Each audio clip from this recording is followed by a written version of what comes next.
Morning, everybody. We're getting settled and set up, and we'll start shortly.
Can the committee members do what Munira did so that everybody who's visiting with us over the next couple of days will know that you guys are part of the committee?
Everybody will be starting shortly. Committee members are getting set up. Speakers here, so we'll start post on time.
Saint, I see you there.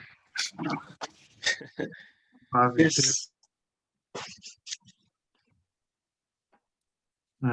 Welcome. Thank you. But we're going to start in about, let's say, 5 minutes. We'll give a couple extra minutes for those who that is on time as all of you. Thank you for being here on time. There are members of the committee who are here. I was screen sharing. I'll screen share again later on so that you know who they are. But they're also going to identify themselves next to their name so that if you have questions throughout the sequence about anything beyond the presentation, you can reach out to those individuals and ask them because we'll be making announcements throughout the course of the winter workshops. You see Talia's here, which is good because she's going to introduce Saint. Got my hands full with letting everybody in.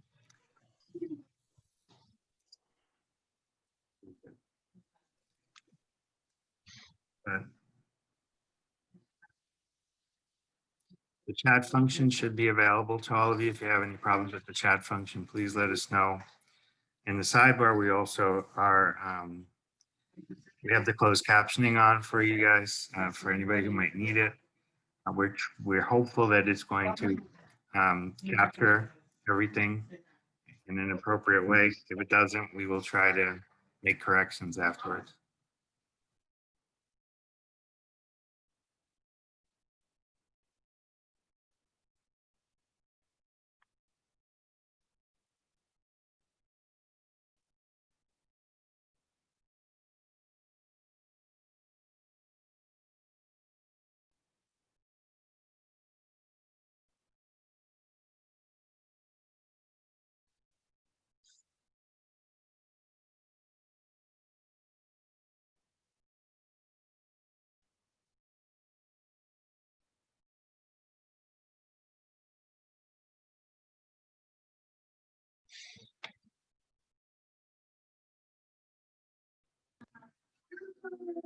So good morning, everybody. It's 10 a.m. I just want to start us off before the introductions and portion starts.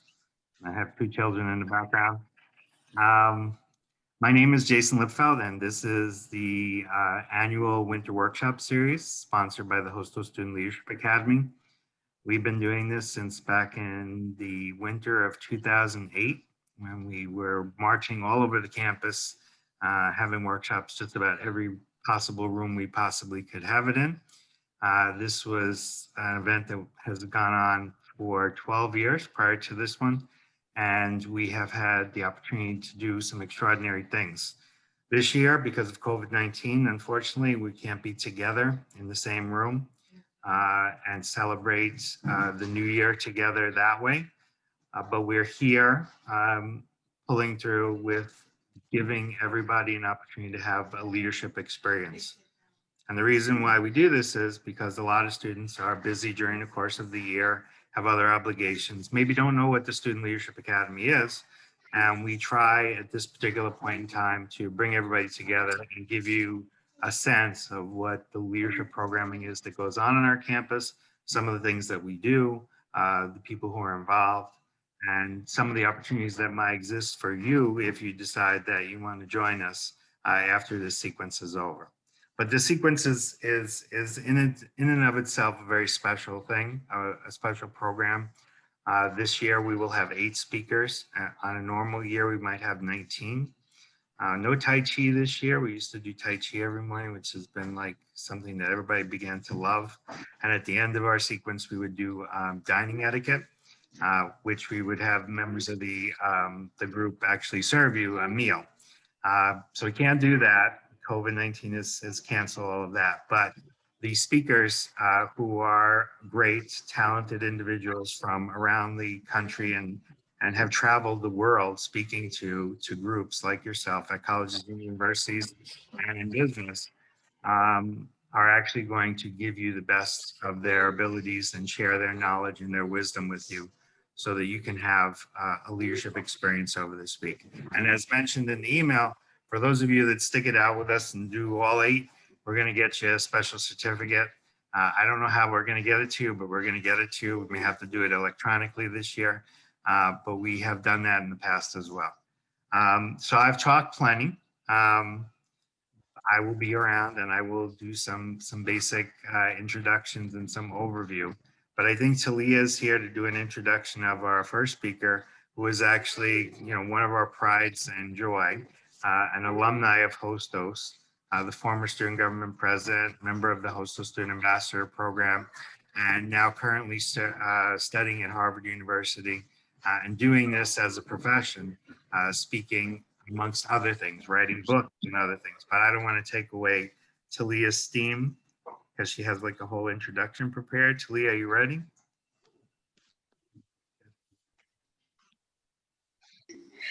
Hi, yeah, I'm ready. Can you hear me? We can hear you. Okay, awesome. Good morning, guys. My name is Talia Lopez, and I'm here to introduce Saint. As Jason said, he was previously previously a part of this program, the Hostos Student Leadership Academy, and amongst other things, he also did at Hostos. He was also a senator in the SGA from 2014 to 2015, the president of SGA from 2015 to 2016. He was also a part of Phi Theta Kappa International Honor Society and took part of the 2015 National Model UN team. Saint graduated with honors and was awarded recognition for his outstanding leadership by the Vice Chancellor of the University of New York. His passion for business and entrepreneurship led him to Cambridge, Massachusetts to study business analytics at Harvard University. He is the director of sales and marketing at New York City Books, training specialist with the commercial learning and development division at AmeriSourceBergen. He's an entrepreneur, a real estate consultant and trainer, an international speaker and coach, and author of 8 books, including Wisdom, How to Sell Your House for More Money, and Home Buyer's Guide. As a trainer, Saint was given lectures at colleges and universities all around the country, including speaking at multiple leadership conferences facilitated by the City University of New York. He has spoken to companies both large and small and many nonprofit organizations. His talks center on leadership development, financial literacy, and strategic goal setting and achieving. Saint is a husband and father to a beautiful baby girl. In his downtime, Saint enjoys spending time with his family, reading, writing, soccer, and playing golf. So, Saint, you may take the stage. Thank you. Thank you for that long introduction. For a minute there, I didn't even remember that they were talking about me. It sounded like they were talking about somebody impressive, much more impressive than I am. But thank you guys for joining me today.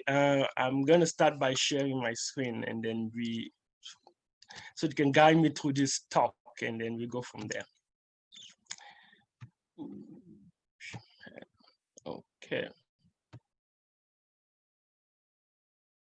Can everybody see my screen? Yep. All right. Good. So good morning. Today, again, thank you for that beautiful introduction, Jason. Thank you again for inviting me back to this program. And as you know, this is one of my favorite time of the year. This program is one of the favorite events that I plan in my head to attend, either as a participant or as a trainer. I always enjoy being part of this program. And this program and the Leadership Academy itself have done a lot for my life, my personal development, my personal growth. So every time I'm asked to come and speak, I'm always very happy and proud. So this being said, today's talk we're going to be centered around the growth mindset. And to be honest, this is actually the program in which I started to develop this idea. So this whole idea that became a presentation, that became something that I'm passionate about, that I do on a daily basis, the life by design, that whole idea came from the Hostos Student Leadership Academy. That whole perspective, and to be honest, my whole entire professional trajectory changed after I met in this program and attended training just like this one. Hear speakers speak about their experience, the life, and just like we're going to be talking about today. It's one of those, it's the accumulation of all those trainings and programs that have gear my life toward the direction that it took. So a little story about myself. I'm from Cameroon.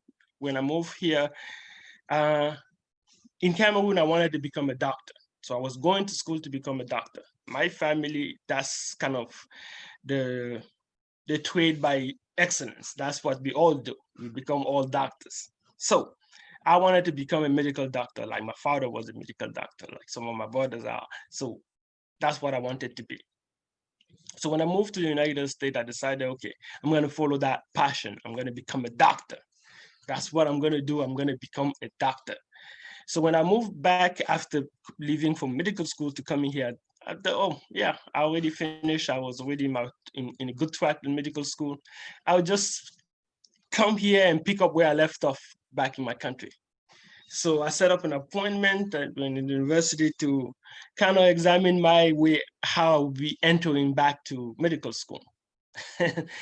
So the day I started for that interview and that conversation, and I hear that in order for me to become a doctor here, I will have to start over again and I get a bachelor, after getting a bachelor, apply for medical school, do 4 years of medical school. And after that, and at the time I was like, nah, this sound like way too many years.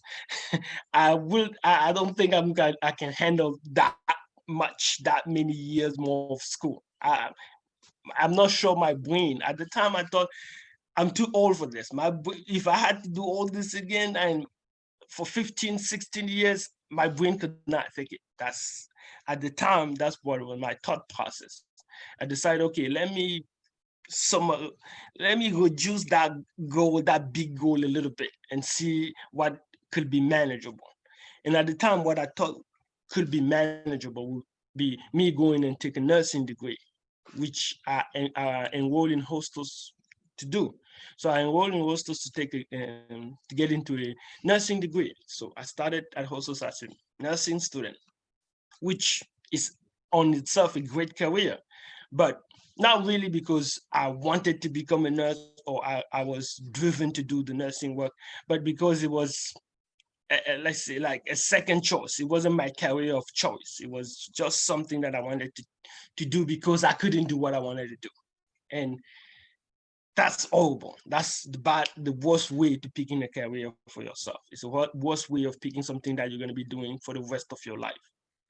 So thankfully, when I joined Hostos, I met with Jason, I met with all the other professors in Hostos. I met the environment of Hostos, and I quite by a stroke of chance, I contacted and get involved with this program, the Leadership Academy, and where the amazing thing happened. We get to see, like, this program is one of the most amazing programs you can picture. As a student, you might not see the full value of this program yet, but as you go in the professional world, you will see the full value of this. We get training on leadership every week. Even business professional don't get that amount of exposure on trainings. And in this idea of leadership, these speakers that come, that have been speaking and that are good in what they do, that are amazing and that have done so much more things. When I was a student, they changed my perspective. They showed me what was possible, what I could accomplish, how more I could demand of myself. And from there, everything changed. Everything from my perspective to life, to my approach, to my determination, all those elements that make things possible change for me. So one of the ideas that I have brought with me from Hostos was this idea of the growth mindset. And I wanted to kind of give you that, my perspective, the point that I think are very essential for you to have a progressive and successful life. Again, when we define success have many forms and it comes from many angles and many aspects. It might be your professional career, it might be your personal life, your spiritual life. All those are elements, and you, in order for you to be fulfilled, you need to succeed in all those elements. So today we're going to talk more about the growth mindset, what it is, how to go about developing it. And so today I want to sell you on this idea. I'm going to sell you on this idea that you should and must develop the growth mindset. Again, I'm going to sell you on this idea.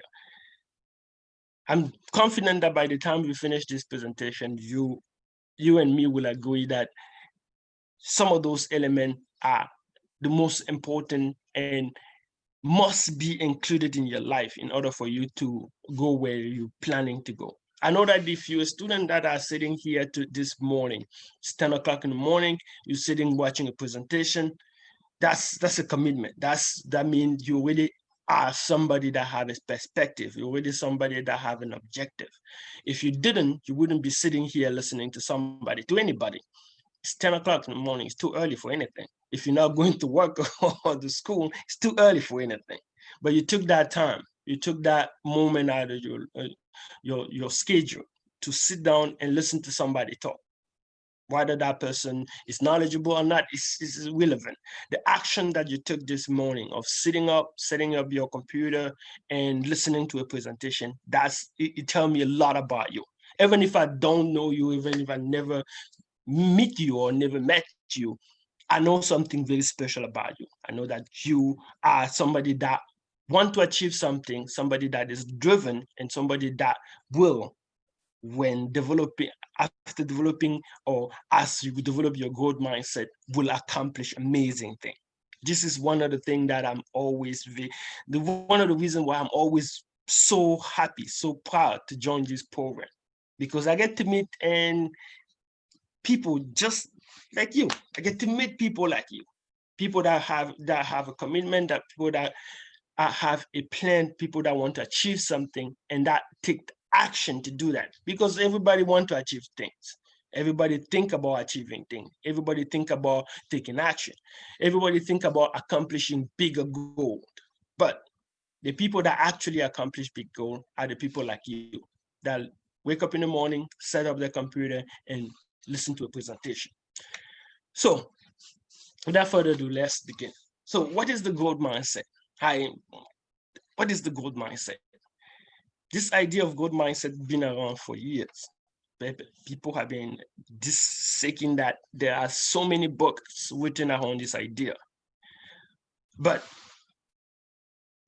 the interesting thing is, like, when you are in a professional or the academic setting, you encounter so many people that don't understand the concept that are around this idea.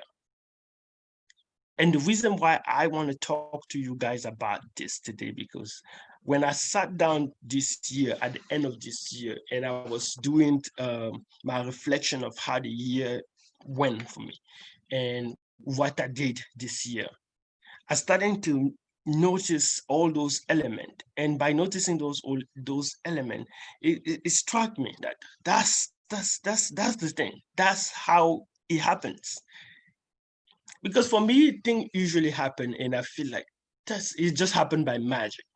Because you do so many things and then things start happening and then you're like, wow, I must be the luckiest person on this planet, because things always tend to work out. This is what I always had in my head. I always had that sense that things always work out for me. I must be just the luckiest person. But as I started reflecting more and sitting down and analyzing my interaction with people, my interaction and all those, and a lot of different aspects, I start to notice a pattern. And again, when you notice a pattern that is positive on you, what I have learned from this program is that you should share that.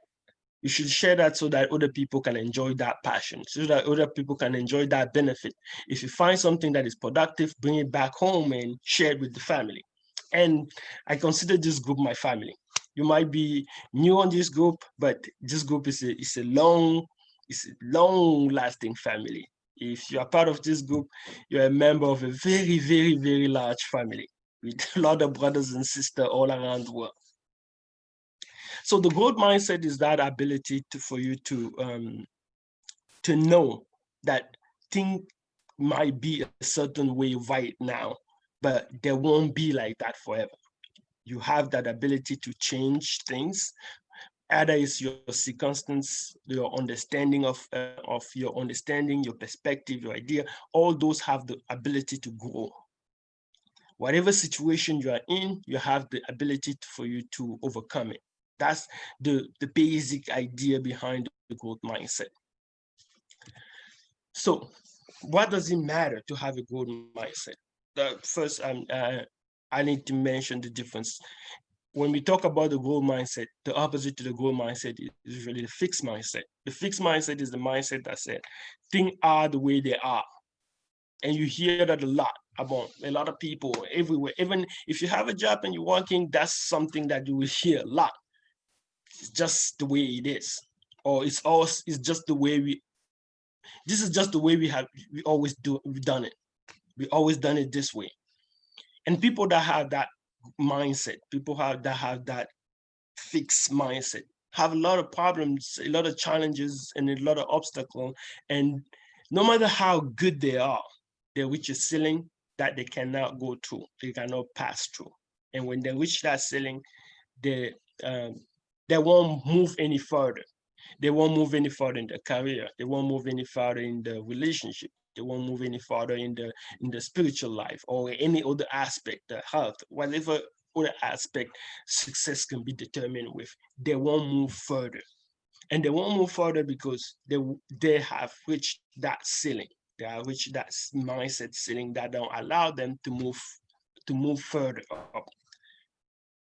A lot of people had got a lot of challenges through this year, the past 2020, because we were surprised with this pandemic, and it shook a lot of us up.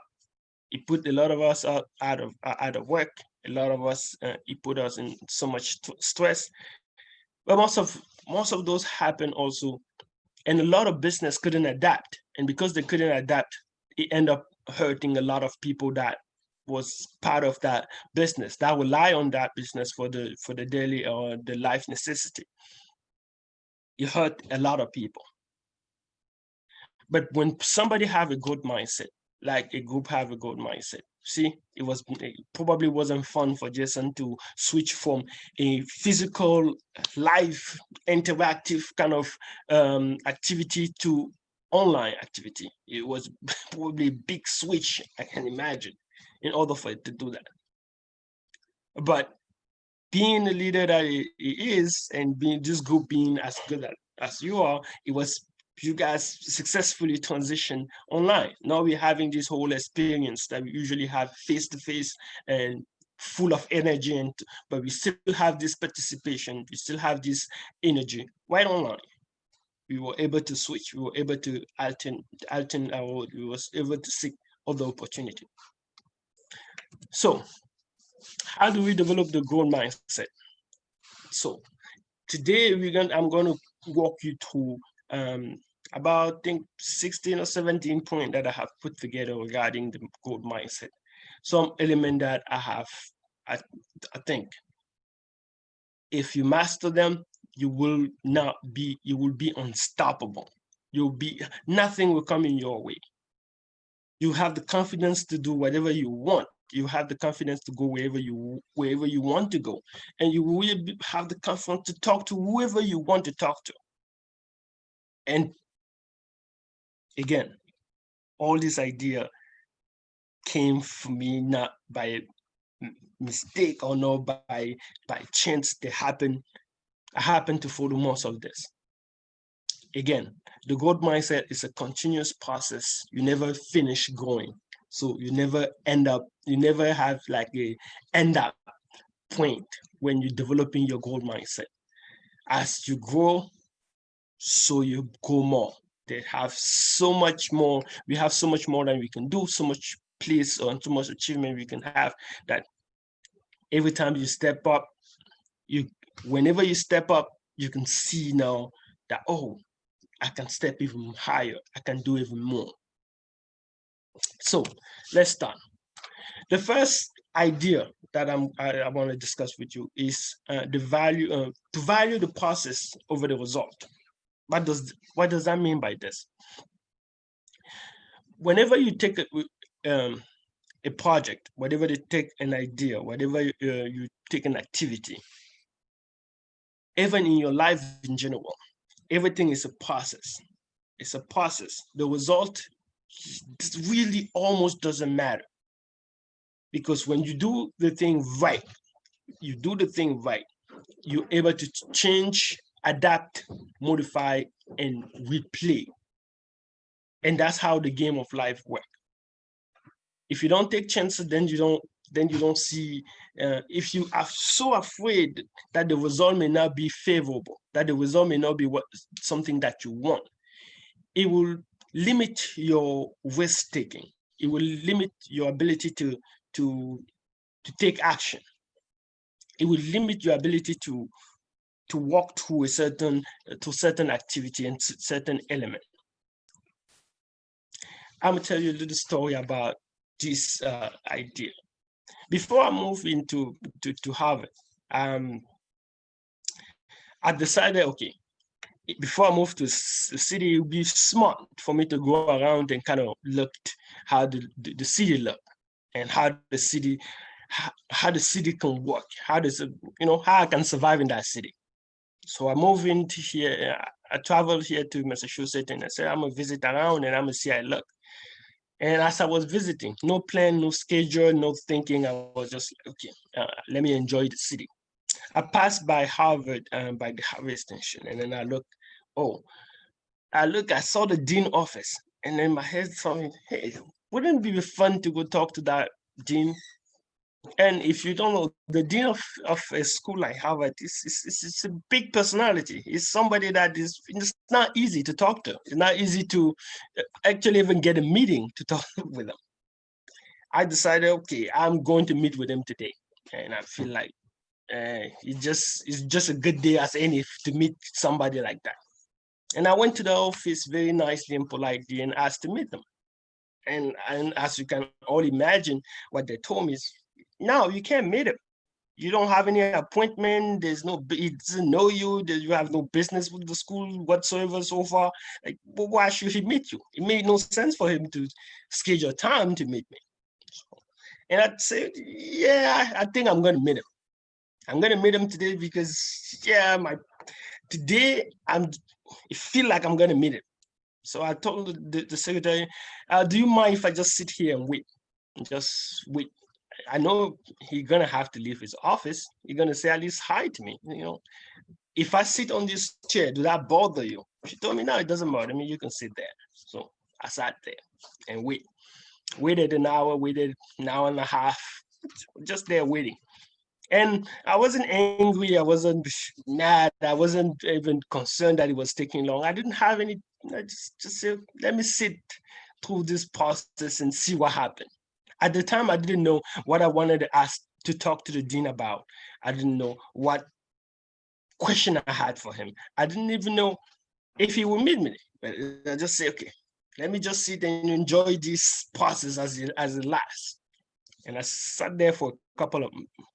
After the secretary realized that, it looked like this guy's not going to leave. He might sit here all day. Let me just check and see if the dean will see him. So she called the dean that we have somebody that's sitting here and he doesn't look like he's going to move.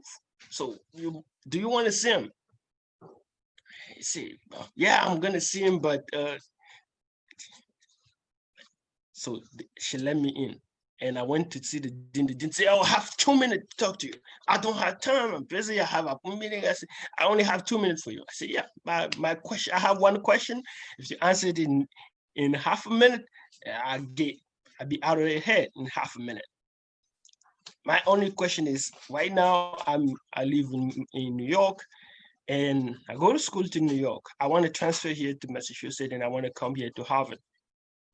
And I'm not really sure if that's a good idea for me. Why do you think that would be a good idea for me to abandon my, let's say, my comfort zone and come here to some place that I have no idea how it works and if I'm ever going to be capable of doing the work?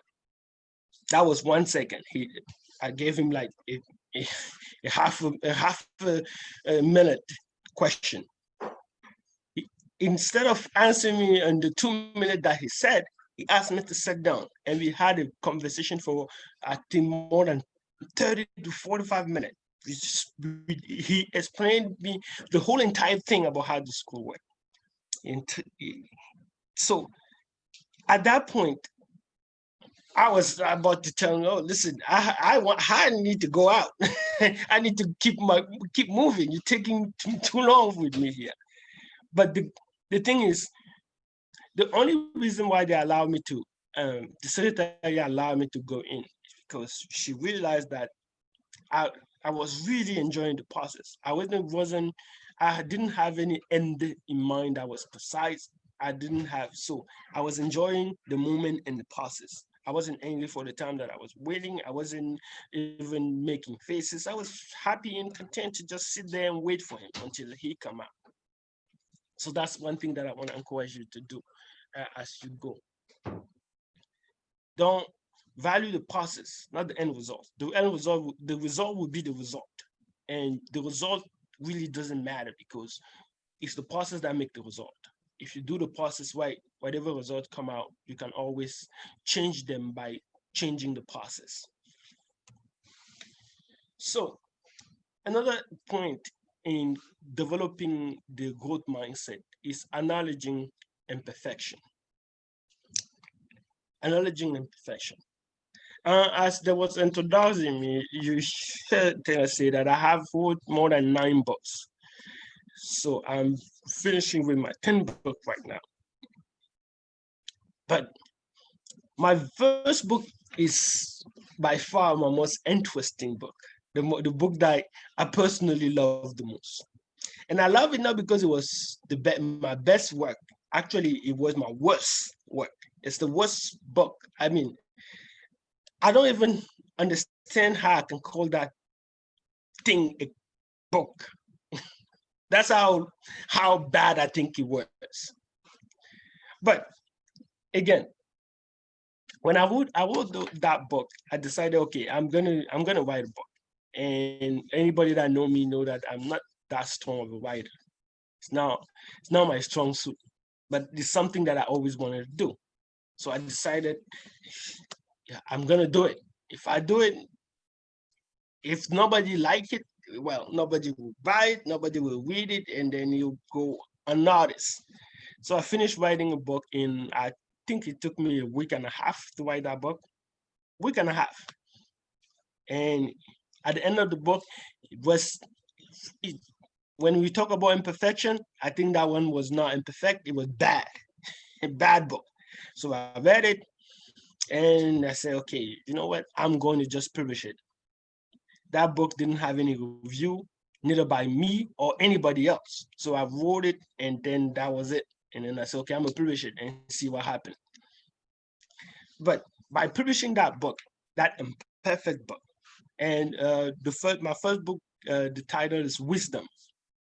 So I put together the book, published it on Amazon, and then hey, the book started. And the book surprised me. It surprised me so much that I started to enjoy writing. Because when I wrote that book, that was not the perfect book again. I published it. And then the month later, it was made. What happened next? I could not plan that. For a book that has so many spelling mistakes and the structure is all over the place. The cover done in myself, not a professional cover whatsoever. I published that book.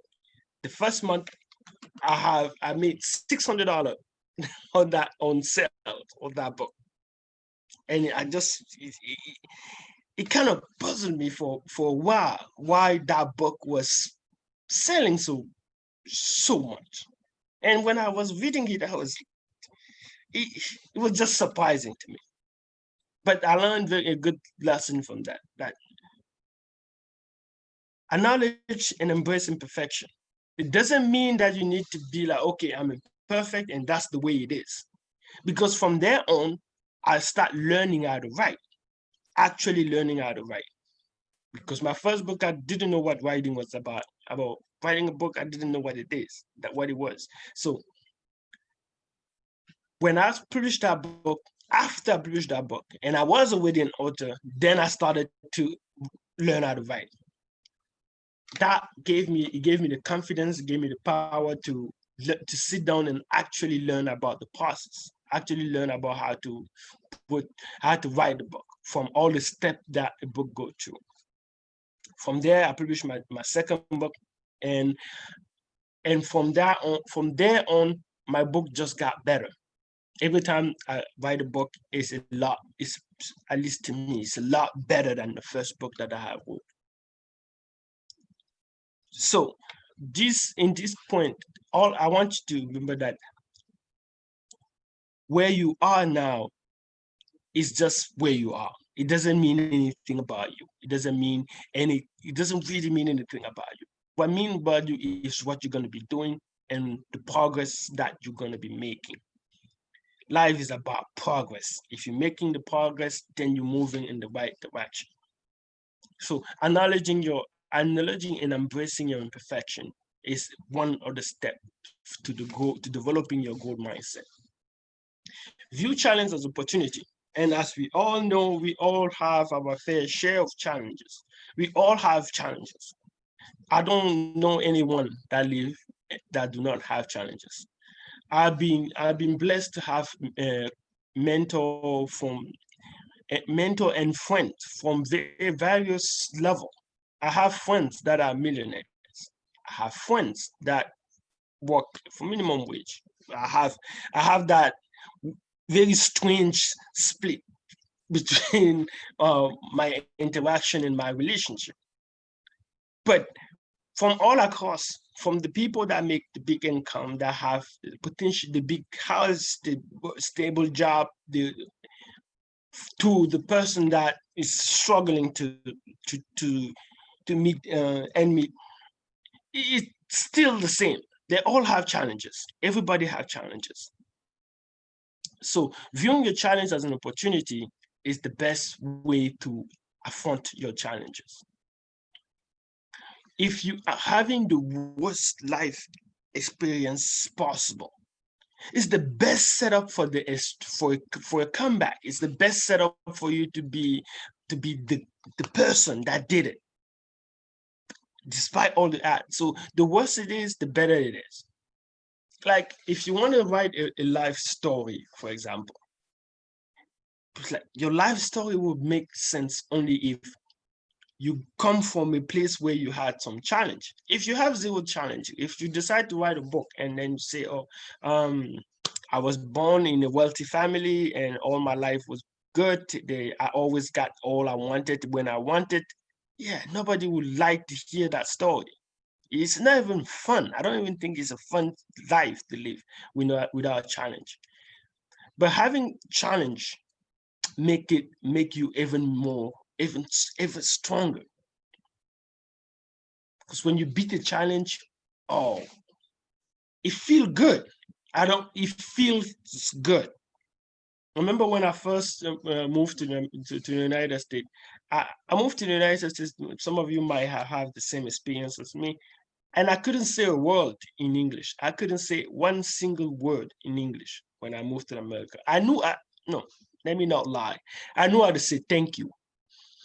So I knew a couple of words. I know how to say thank you, and I know how to say bye.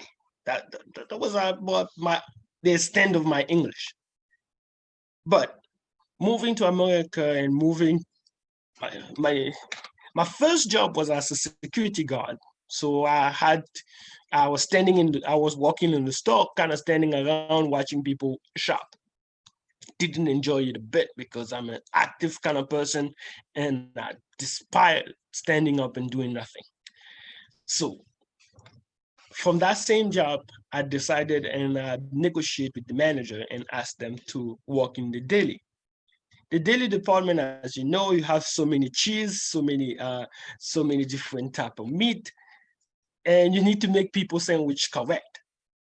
I couldn't speak English at all. Of course, I could cut the meat with the slicer. Of course, I could cut cheese, but I didn't know the name of any of those things. And I decided, that was the job that I wanted to do. And I convinced my manager. I don't know how I did it, but I convinced my manager to put me in the deli. And I was working in the deli on Fordham Road in New York. My first couple of customers, They come and they give me the order of the sandwich, what kind of cheese they want, what kind of meat they want in the sandwich. And of course, I can't understand a word they just said. And I turn around, well, it didn't matter what order you gave me, I will give you ham and cheese with lettuce and tomato. That's the thing that I knew. So every order became a ham and cheese sandwich, and I would give that to everybody. And as you can imagine, people were really pissed when they got their order. And there wasn't, a lot of them wanted to beat me up after I gave them that terrible sandwich. But having that experience that day and having that frustration and that challenge that I had, I took the list of all the cheese, went home, sat and literally studied the cheese and the meat and the name. And the next day and so when I went back, I was okay. I kind of knew the difference and stuff already. And it felt so good to be able to do somebody, make a order, a simple order of somebody just like they ask. And from there, that's where I started to practice my listening of the English, my understanding. And that's how I started learning English in a very strange, weird kind of way. But if it weren't for that, for those people literally trying to beat me up, I wouldn't have put that effort into learning. But when they scare me a little, that challenge scared me a little and it pushed me to go and do something.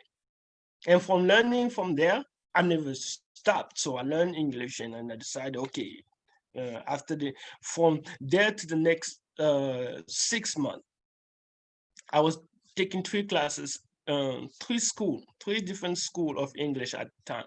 I was taking ESL in 3 different schools. So I would go in the morning in one school and take ESL class, go to the next school and go take another class and go to the next school and take another class and go to work. So I would leave my house at 6 o'clock and get back at 9, 11 o'clock at night because I went to school, then to work and then back home. But again, it's those challenges that build the character. It's those challenges that build the work ethic. It's those challenges that make you even more focused on developing yourself. Stop seeking approval. This is another good one. In order for you to succeed in your life, you have to learn when to take action, and you have to learn how to stop seeking everybody approval. Because the truth is, it's impossible to satisfy everybody. It's just impossible. People have different expectation, different goal and different objective for you at the time. So if you constantly seeking for approval, if you're constantly seeking for somebody to validate what you do and how you do it, you always be in the same place. Because again, in order for you to move forward, you need to grow into things. You need to set objective for yourself and for your environment, for where you are. You need to set those objectives and move toward them. And as you move toward them, you're not an island. So you're always going to be walking around and with people. So that being said, in order for you to push forward, in order for you to move forward, you need to understand the construct under which you operate and understand that people perspective is just that, the perspective. Of course, you need to work with people. Of course, you need to understand where they come from, but they are only perspectives, because in reality, in this life, nobody truly know what could make what you should do or what you could do. People can only tell you what they think you should do, what they think you could do or you could become. But the reality is, it's up to you to decide what that is. It's up to you to decide how far and how much and how fast you want to go, or how fast or how well you want to do anything. Since it's up to you, people's perspective is relative. So stop asking for approval all the time. Focus on your effort. Your effort is the most is the most determining thing on your success. It's not, and when I mean by effort here, I'm not mean blind effort just for effort's sake. I'm not saying blind movement just to have a sense that you're doing something. I say consistent, focused effort on the goal that you're trying to achieve. Because the first thing I assume when I meet a group, when I'm meeting people in this group, is that you have a goal, you have something, you have some place that you want to go. Or else, like I said earlier, you wouldn't wake up on on a Monday morning and sit on a conference call at 10 o'clock in the morning. You wouldn't do that unless you had an objective, unless you knew already that you want to become something and you need the tool and the tool and equipment in order for you to get there. Whatever that goal is for you, whatever that objective on that perspective is for you, the only way you get there is focus effort, is focus your effort. You need to focus your effort in that goal, in that perspective. What this means is, like, again, I take a lot of example on me, right? Not because I think I did everything right or that I'm doing everything right.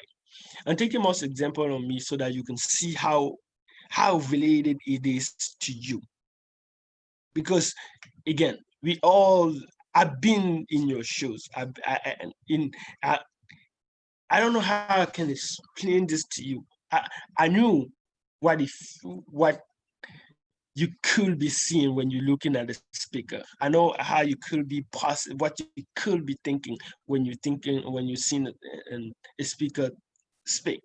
When you hear that, oh, they accomplished this and that and that, or they're doing this and that, it might sound foreign. It might sound like something that is, distant, but it's not really distant. It's really, really right next to you.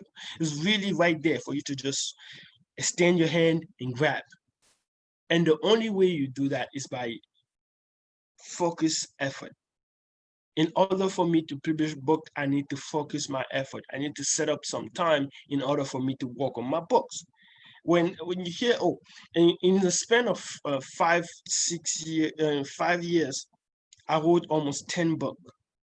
It's not possible to do that unless you have a very focused, organized approach to that. If you want to write a book, you need to focus your whole attention. You need to focus how much you read, how much you write, how much you review that writing, how much you organize, how much you learn about writing. That not just in the case of writing.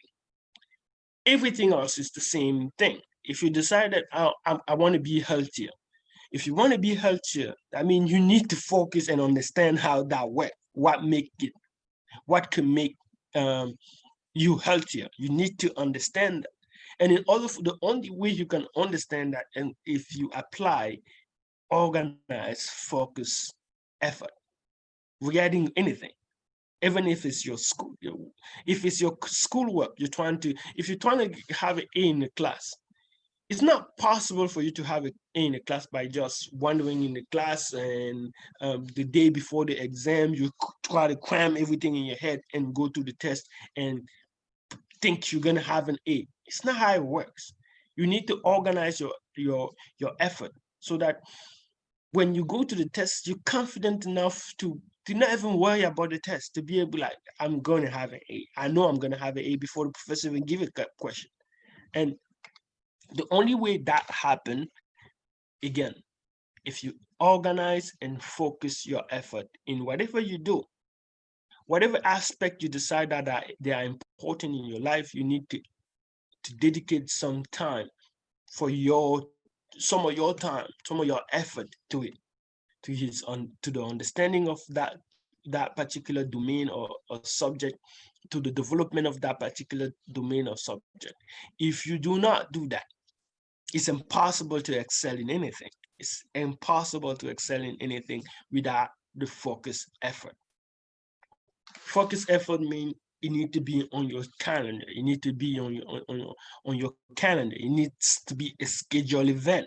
It need to be a meeting, an appointment with you for that task.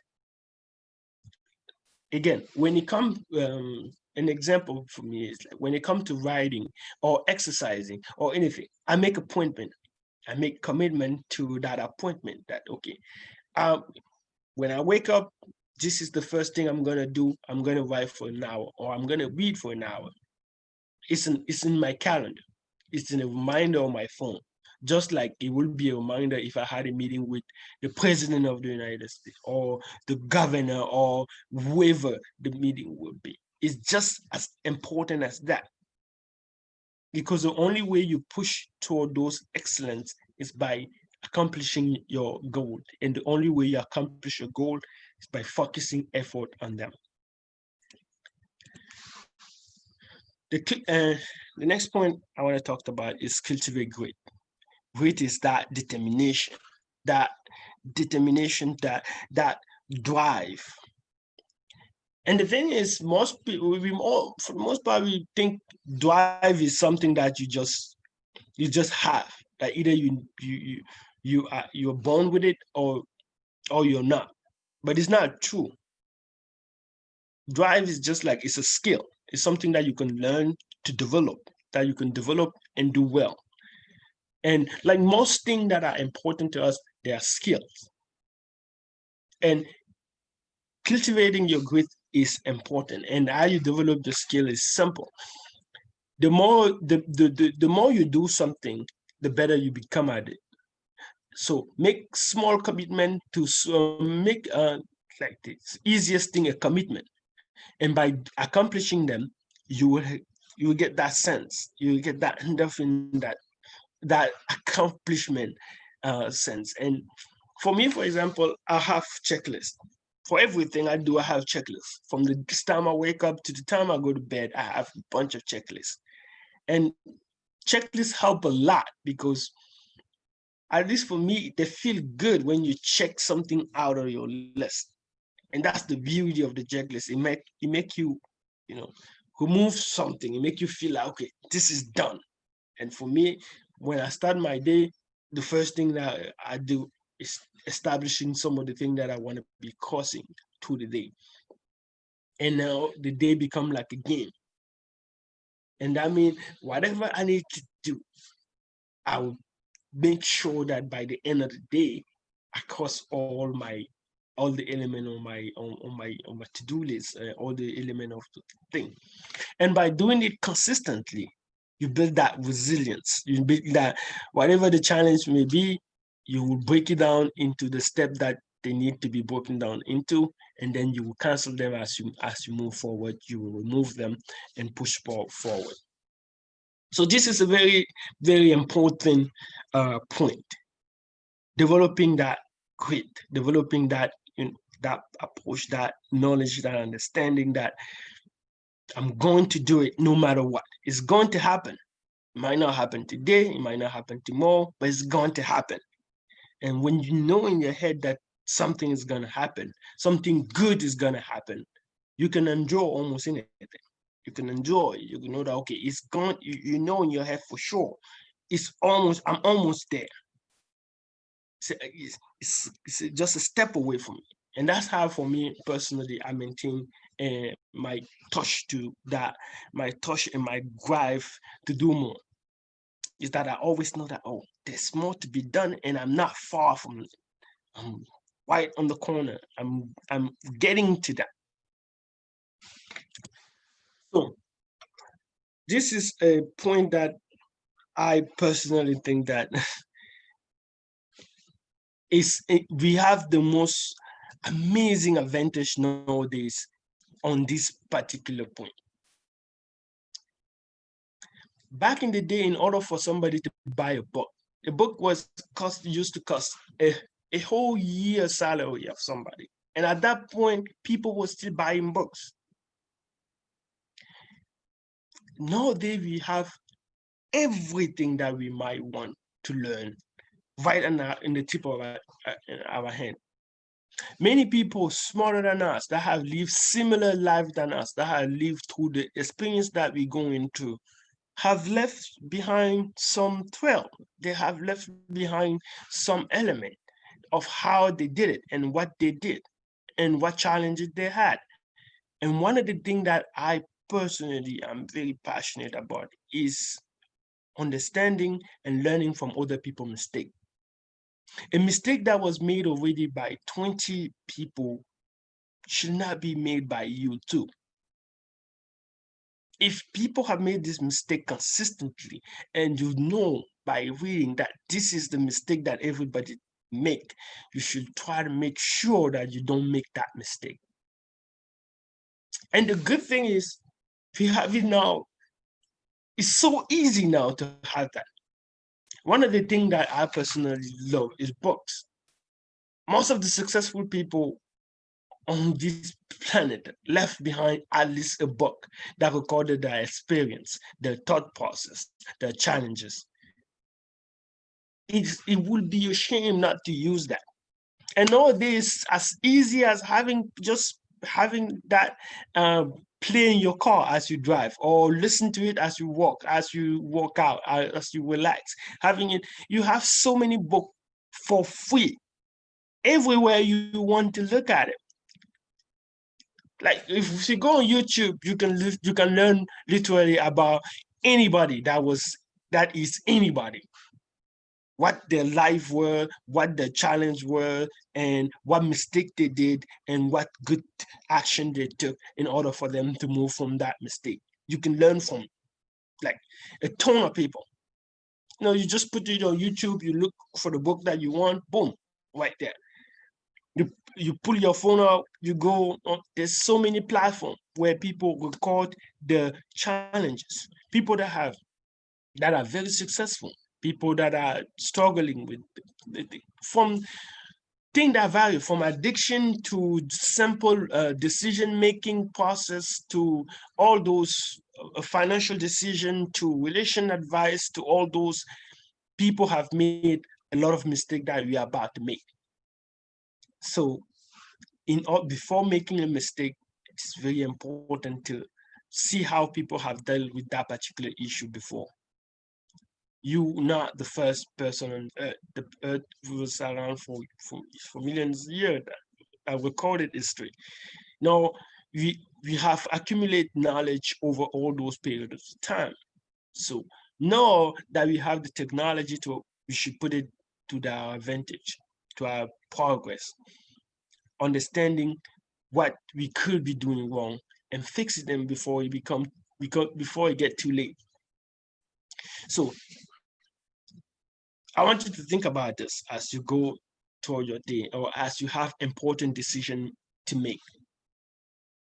When you have an important decision to make, reflect first on what the decision means to you and how the decision will affect your life.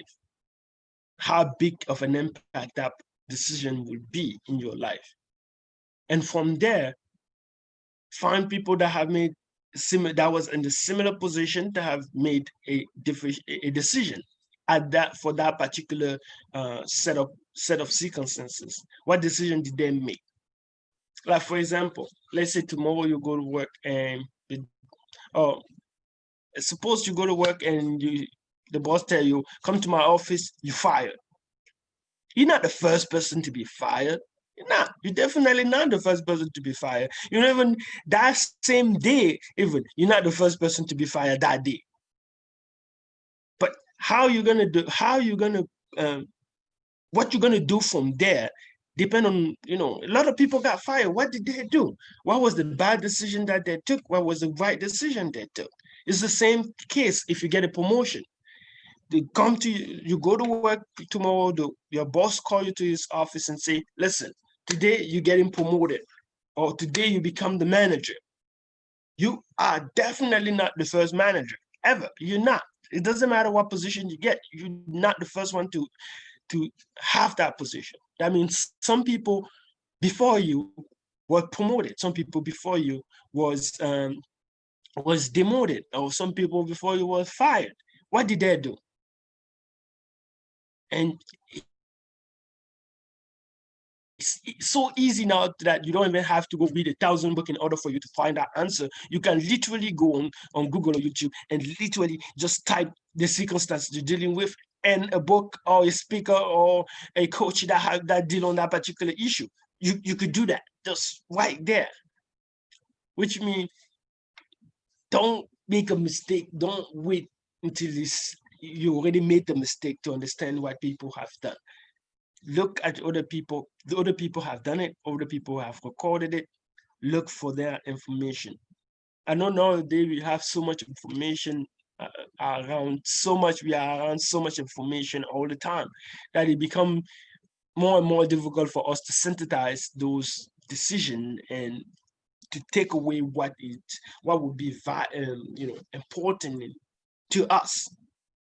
And some of those are the things that make us grow. Those are the things that develop the growth mindset. When you have that growth mindset, you can go about looking those things strategically. You can go about, okay, I'm not just going to do things because I have to do them. I can look at them, I can look at the decision and make a good decision that will be productive for me and for my life and from the people around me. Make a new goal for every goal accomplished. This is a good one.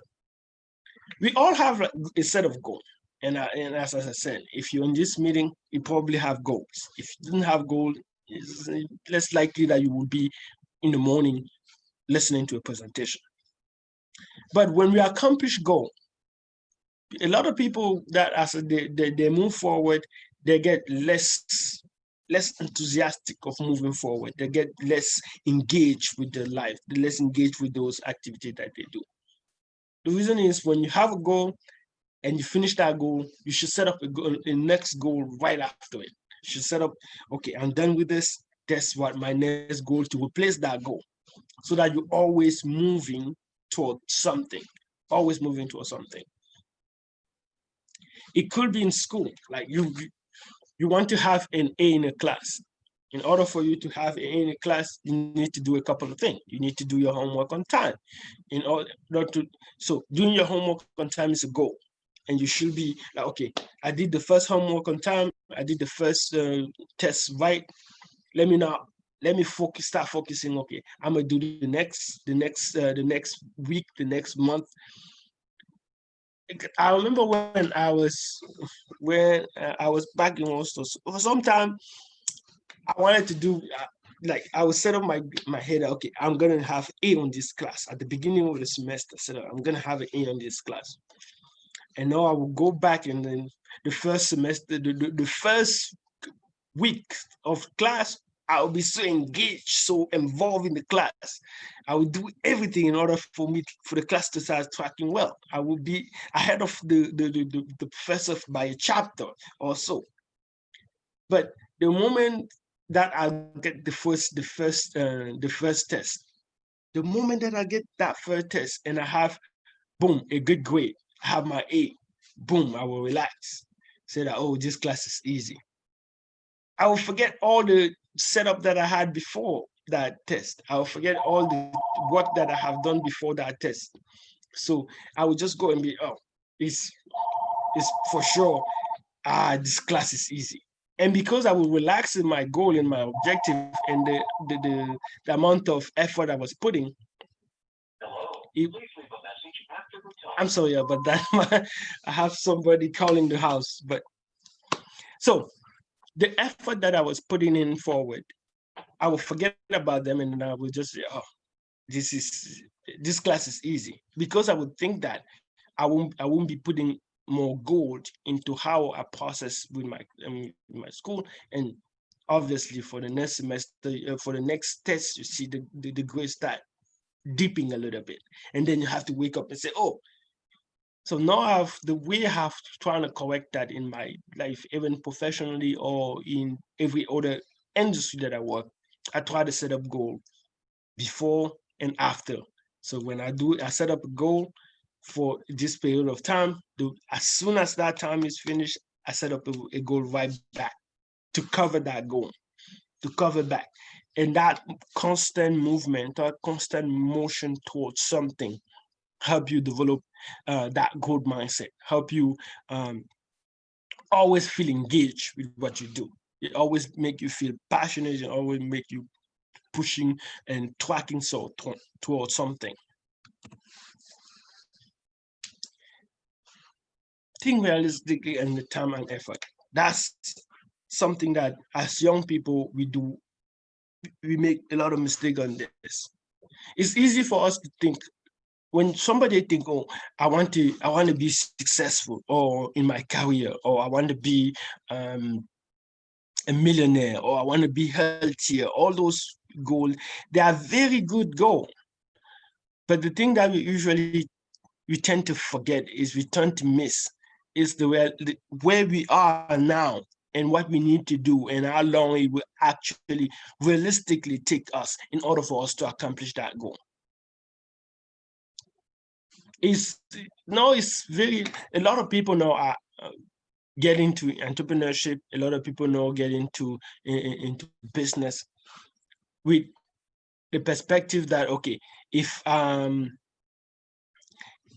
going to get there in 2 years, I'm going to become a millionaire, and then my life will be set, which is just ludicrous. Just to think about it, it's just wrong. And it happened not just in business, it happened in all other industry.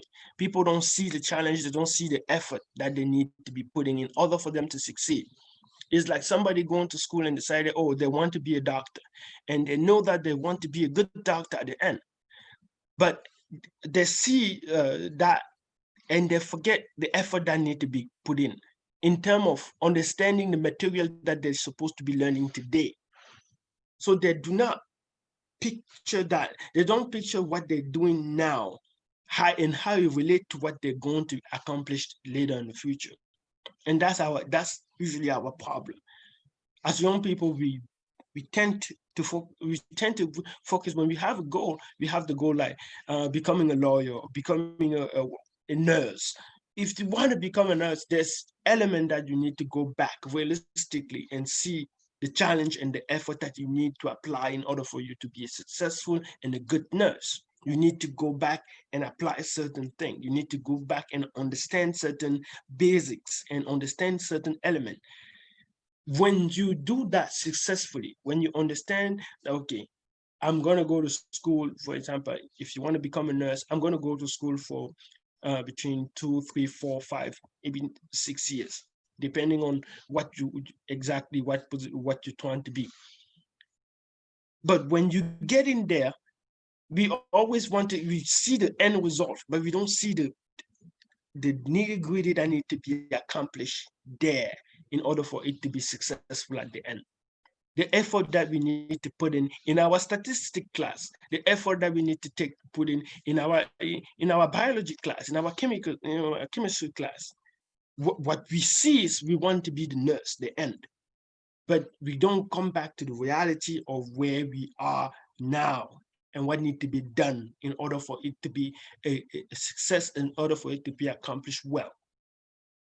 So always going back there and grounding ourselves and our effort in time and reality, seeing what is and then what could be, and start moving forward toward what could be. Having a realistic approach and looking at things the way they are is usually the best way to kind of grow. Because in order for you to grow, you will go through challenges, like I said earlier. You will go through challenges, and affronting those challenges, you need to know where you stand. If you don't understand where you stand and what need to be done in order for you to accomplish that goal, it doesn't matter how much you want that goal. It's not going to happen. It doesn't matter how much you think about that goal. It's not going to happen until you go back in the reality, in the basis of where you are, and start moving step by step. So owning your attitude. Owning your attitude. So when you go to work, when you're doing anything in life is determined by your attitude. They have the speaker that say your altitude will be determined by your attitude. So how far and how well you will do in life will be determined on what attitude you bring to that particular subject or that particular thing that you're trying to do. The good attitude will always make you move forward. The attitude is one of the most important, if it's not the most important thing that you can learn here. If you don't get anything from this presentation, get this. Your attitude will determine what you become. Your attitude toward the people, toward the situation, toward the circumstances, your attitude toward your environment, your attitude toward yourself would determine everything else in your life. So having a good attitude mean what? It doesn't mean just being positive all the time. It doesn't mean just being happy and wanting, but it means having an attitude that is constructive, having an attitude that is welcoming, having an attitude that allows people to come close to you, having an attitude that allows people to help you. Because sometimes even like I remember at some point in my life, when I first moved to this country, I struggled a lot with a lot of things, like anybody that moved to a new environment and that don't have any set support system. I struggled with a lot of different things. I struggled with my first problem that I had when I was here was I never knew how to ask for help. It was something that I wasn't taught. I wasn't taught how to ask for help. So my attitude was whatever problem I'm dealing with is my problem, it's my problem alone. Nobody should be involved with that. Neither on the potential idea generation, nor the potential step in accomplishing or solving that problem. None of that. If I had a problem, it needed to be solved by me. That's how I perceive it at the time. That's what my limited vision at the time was commanding me to do. And that attitude doesn't mean me. I was still nice to everybody. I was still open to everybody, but I would struggle with problem that people could help with, and I wouldn't ask for help. And obviously, that reduces your opportunity. It reduces your ability to succeed. It reduces your ability to maximize your potential. And an example of this is what?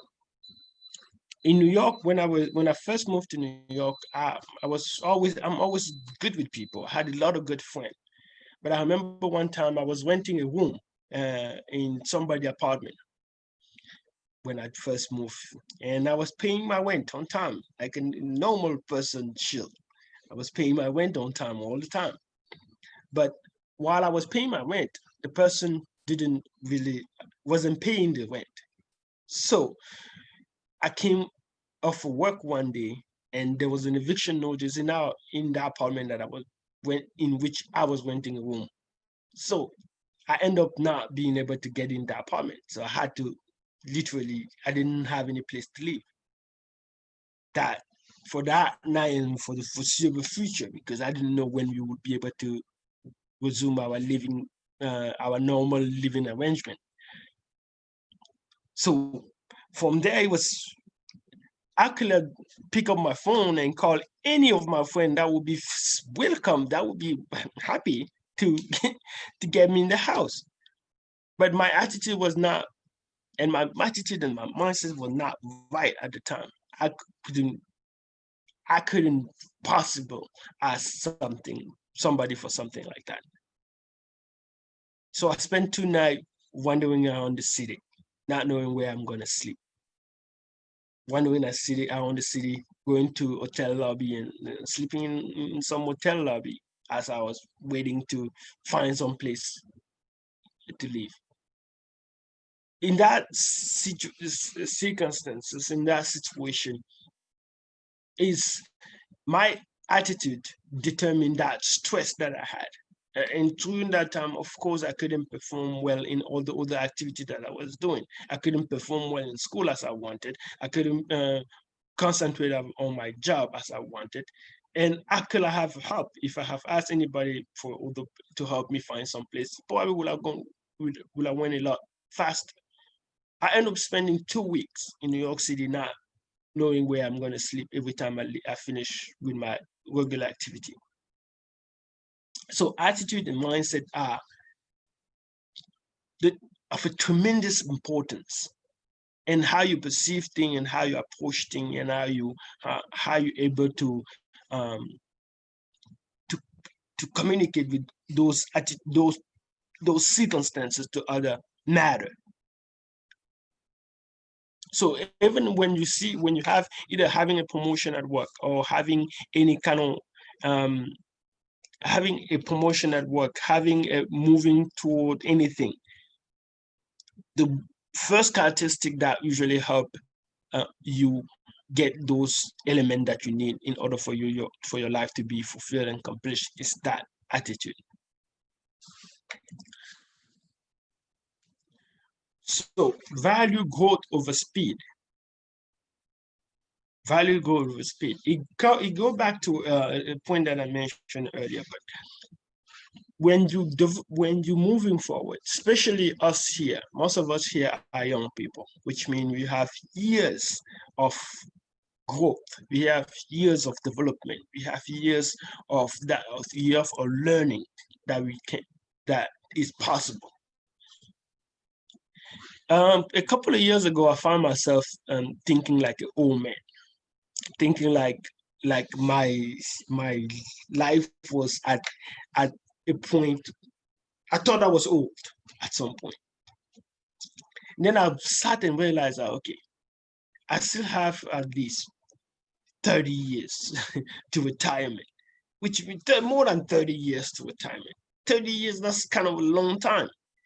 I mean, if I approach my career, if I approach my life, if I approach my thing like it's finite and I have done what I needed to do now, that's dangerous because I'm going to be doing the same thing for 30 years.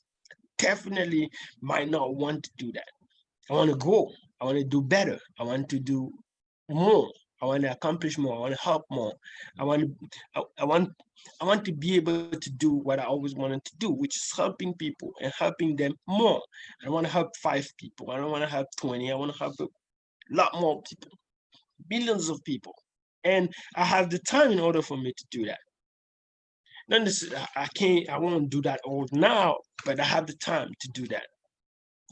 So do every one of you. No matter what goal you have, no matter what where you are now, you have a lot more time. And the thing is, we don't even know how much more time you have. You might have like an indefinite, we might have another 50, 100 years, who knows, maybe 10 years from now, we come up with something that will make us live forever, who knows. So value growth over speed. Don't try to do things to do them fast. Don't try to accomplish things just fast. Try to accomplish things and try to go through every action, every interaction, every activity that you do, trying to go through it. Like I'm involved in many different industries at once. I'm in real estate. I'm a writer, speaker. I have a corporate, a job, let's say. I do all those things, not just because I do them for 2 reasons, right? The first reason is I want to go, I want to learn. Every activity that I do it for the learning and the growth first, then the rest. Every time when I get either I take a position or I accept a position in an organization, is mostly because I see the potential growth in that place or in that industry or in that company. That's the growth, the potential growth for me, the ability for me to go through that experience that I'm going to be having with that particular company, with that particular objective or that particular program. That's the thing. One of the things that I said that really changed my life was these trainings this program, this leadership program. Through the Leadership Academy, I learned to grow. I learned to observe. I learned to learn the process, to see the benefit of that. Most people will graduate school without even enjoying a program like this, without even enjoying this potential. So when you have the opportunity where you can go, where you can learn, it's always the best option than the opportunity that might pay better. I have an example. A friend of mine, we went to Hostos together. After we graduated, he went to Stony Brook. Then when he finished at the school as an engineer, he was given many opportunity in different company.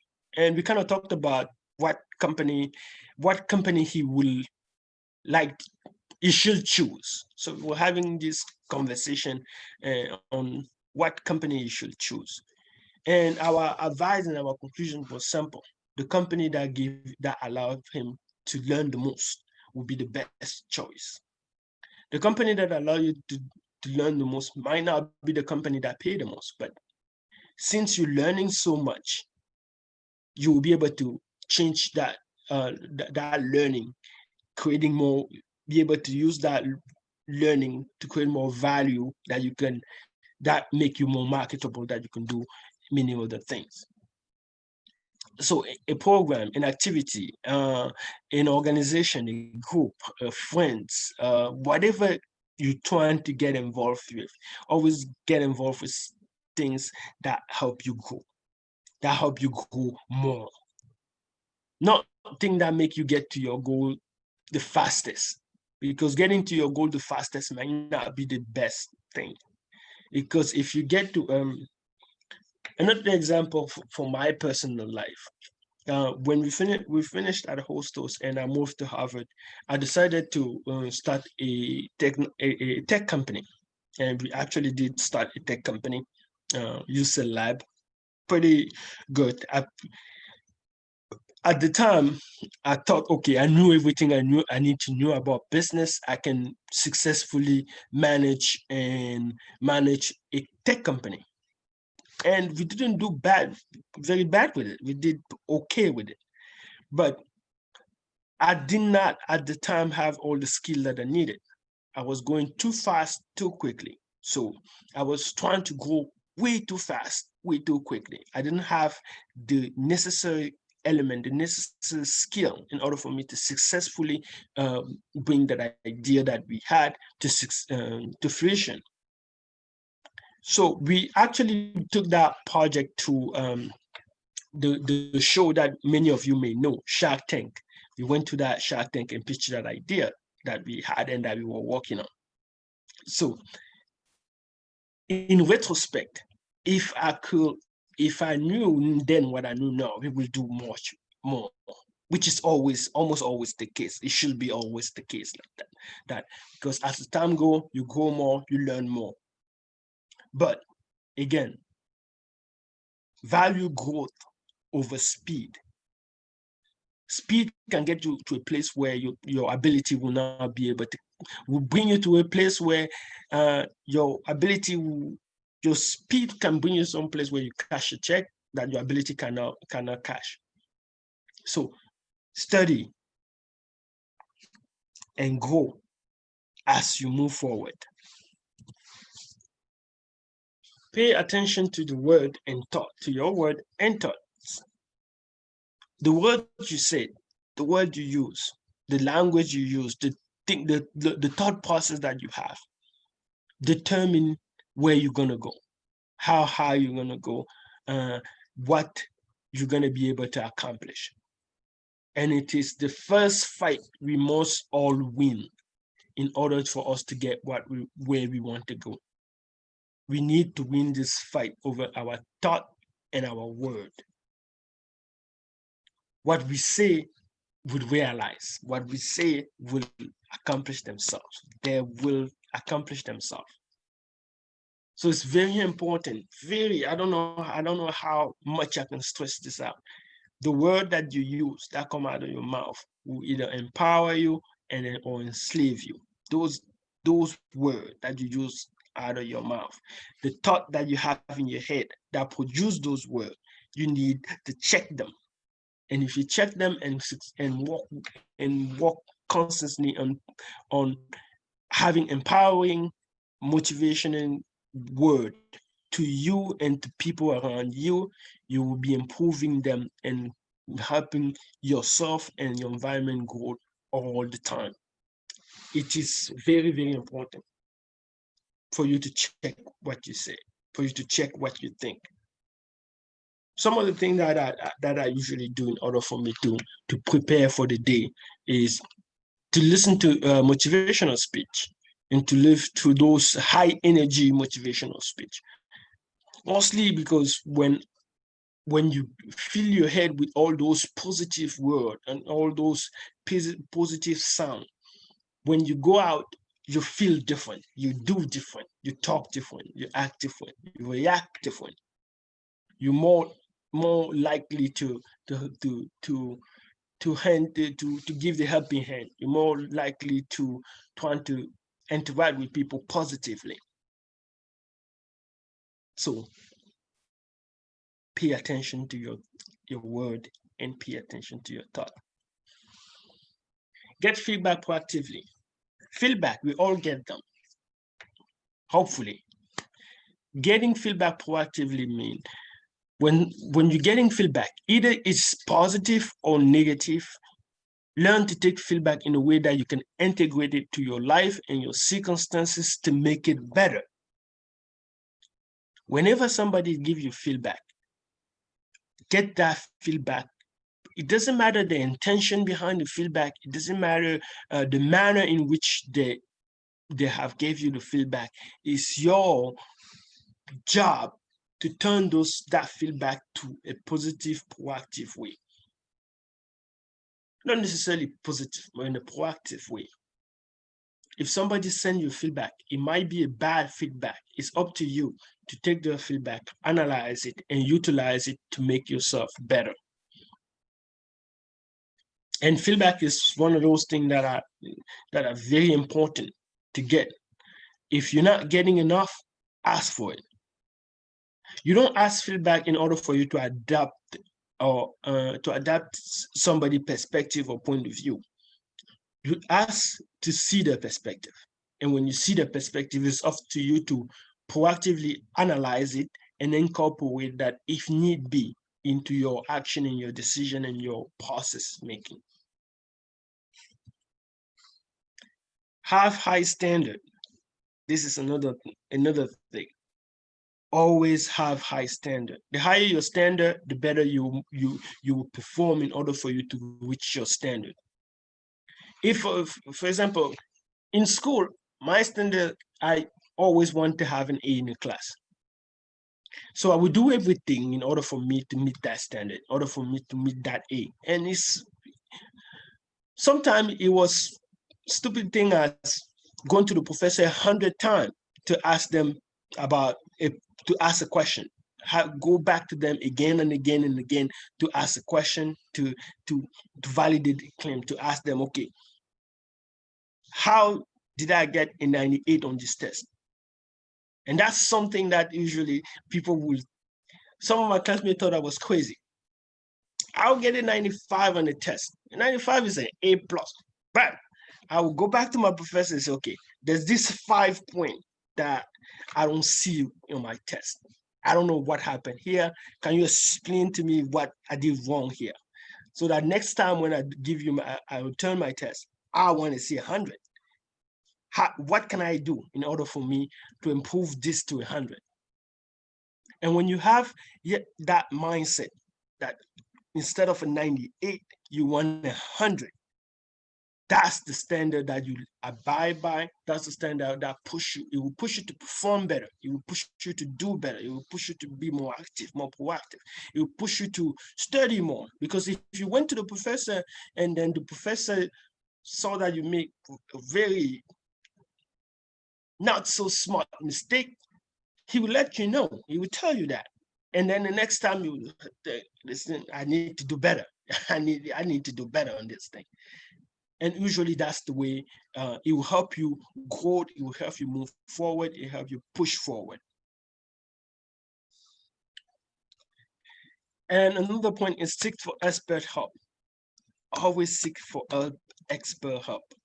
There's a lot of people that know a lot of things about a lot of subjects. And the good thing is most people that are expert in things usually like to help. It is the way it is. It's the people that have the experience like to share them. The people that have done things like to share those experiences. They like to share what they have done. And it's always, it's funny to me how we don't utilize that characteristic. People that have done amazing things, they're always available. They're always willing to help. Yes, you might need to work harder to get their attention to see, in order for you to get their attention in and ask them your question. But in general, the people that know things like to share their experience, they like to share their thought, they like to share that expertise with others. So when you have a problem, when you have a situation, and when you are in a crossroad where you need to find answer, you need to make an important decision, find an expert in that particular area that can help you make that decision and that can make you make the right decision. Again, it go back to make sure that you use other people mistake and understand other people mistake, and so that you don't repeat it. If somebody already went through something, they can guide you through that. They can guide you that, oh, this is what I went through, this is where it went bad, and this is what I've done.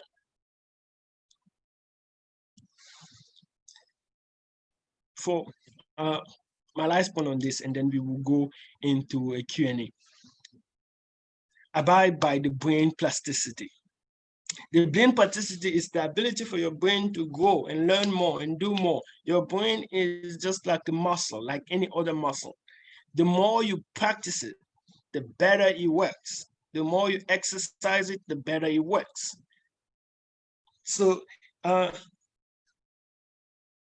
when I was, like I said, I grew up in Cameroon. So growing up in Cameroon, Cameroon is a bilingual country. We speak English and French as primary language, and we have 337 different languages to add to it. But our two main languages in French and English. Growing up in Cameroon, it's very easy for you to learn English. But when I was in school, I decided for some reason that I could not learn English. It was just some of those things. I was good in every subject except English. I couldn't learn English. And I thought that to myself, that, oh, English is just one of those things that I cannot learn. And obviously, today we're having a whole conversation in English for hours. So it just goes to show that whatever you want to learn is whatever you want to learn, you can learn it. There's nothing that you can say that I'm not programmed to learn this, or it's not my thing. I hear this a lot about math. I can't learn math. I'm not a math person, or I'm not a science person, or I'm not a literate person, or I'm not a biology person. There's no such thing. Whatever you want to learn, you can learn. And I'm the living, breathing proof of that. Because I could have not ever say a word in English after all my years of studying in Cameroon. Again, it's a bilingual country. We have a good part of the population that speak only English. The high school I went to is a bilingual high school. We give English and French. But I managed to go through that my entire life without learning that, without learning English. I had to come here and had to be forced with the situation where you need to speak English or else. But when that happened, I'm writing books now. None of my books that I wrote so far is in French. All my books are written in English. So, and that's not a lot of years. I've been to America for 9 years. See, this is just 9 years of the study. See, in the span of my whole entire life, all the way to I came here, I couldn't learn English, and in the span of 9 years, I've written 5 books. I've written more than 10 books in 5 years. You see, you can learn whatever you want to learn, and you can do literally whatever you want to do, provided that you put the effort into it, you stay focused on it, and you stay in the growth mindset that you can always develop to better. You can always do better. You can always develop. There's nothing that you cannot do. There's nothing that you cannot accomplish. But you will always accomplish only thing. You can accomplish everything that you want only when you have that growth mindset. When you have that mindset that I can do it, I will do it, and this is the step I'm going to be taking to do that. So with this, I will open the floor for some questions. We have about 25 minutes, so we should have enough time for questions. So if you can unmute yourself and go ready for any question that you have.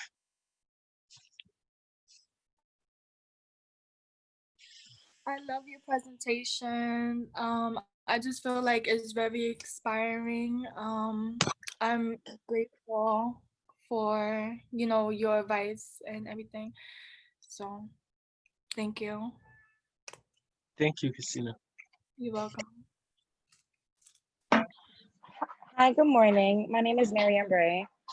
I'm sorry you can't see me. My hair is messed up. But I want to say your presentation was great.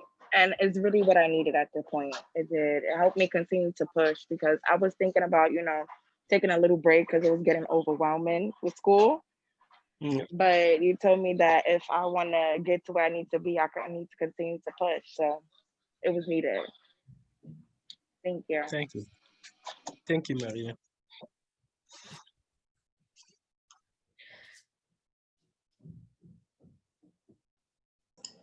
Hello, thank you for your presentation. I had one question. If you're working on a lot of things all at once, do you think it's better for productivity to abide by scheduled breaks, or do you think it's better to just take a break in between things when you feel like you need it?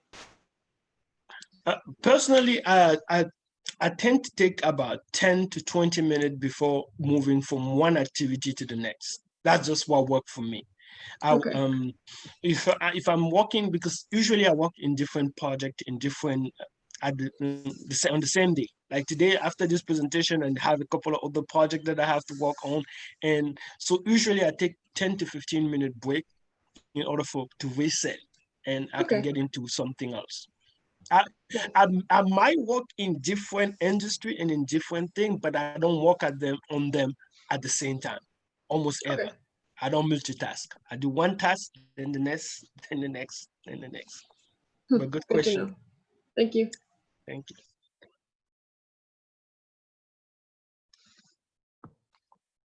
I have one question. Yes, go ahead. So in your presentation, when you was talking about your books, yes, were you nervous or afraid of launching your book?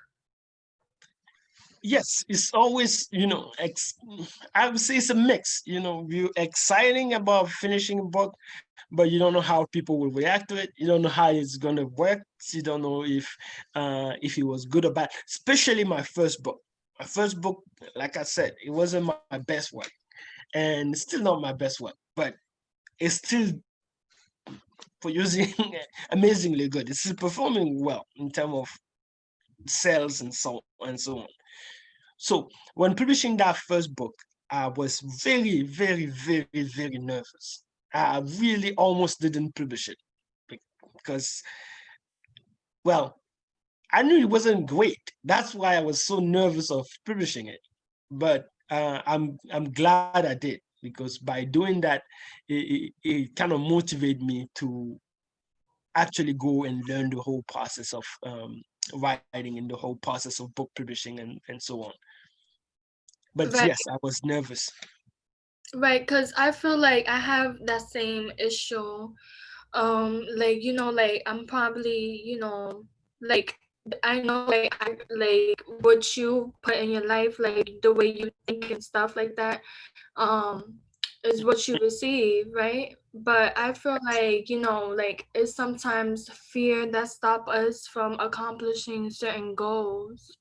Yeah. And that's what I'm overcoming. So yeah. That's correct. Fear usually stop us to doing what we can do. And this the good mindset, that's the idea of the good mindset, that it's okay to do it wrong. You're gonna go from it. Like, don't be afraid of I mean, not that don't be afraid. Being afraid is a natural thing. It's normal. Being afraid is not something that you should be. It's normal to be afraid, but you have to do it anyway. You have to push forward. You be afraid. Like, for example, if I'm afraid of publishing a book, I shouldn't say, oh, I'm afraid of publishing a book, so I'm not going to publish. I say, oh, I'm afraid of publishing the book. Oh, let's see what happened. So I'm so afraid of it. Let's see what happened. So I will publish it just because I'm so afraid of it. I'm gonna do it to see what happened. And I will. That's why going back and looking at other people's mistake, you will see, oh, yeah, other people that had idea regarding book, what did they do? Some published the book that wasn't good, and then they learned from it and did the second edition of that book. Others never published the book, and because they never published the book, well, they never published the book. Nobody knew about the idea that they had. Nobody even enjoyed that work that they had in their head. That's it. It was done and it was over. So when you feel fear is a good indicator that something is important to you. That means push a little toward it. I'm not saying go jump on fear, but push toward it, because it kind of mean that that thing is important to you. But I also feel maybe fear is like, it could be family, people, people you were close with. So I feel like sometimes people feel that they need approval Yep. for certain goals. Yep. And you are correct. Sometimes it's that. Sometimes your environment, the people that you trust, the people that people that are important to you might not agree with your idea. But again, you can only know what the idea would be if you push forward. Sometimes people like to see the result. They might not always see how you get there. Like, if you have an idea of producing a book and you ask somebody that have never published a book, what do they know about it? They don't really know much about it. They can't really tell you what you should or shouldn't do, because they never actually experienced that. That's why I go back to the point where I say seek answer for expert. Go seek expert. Seek people that have done what you're trying to do, and ask them.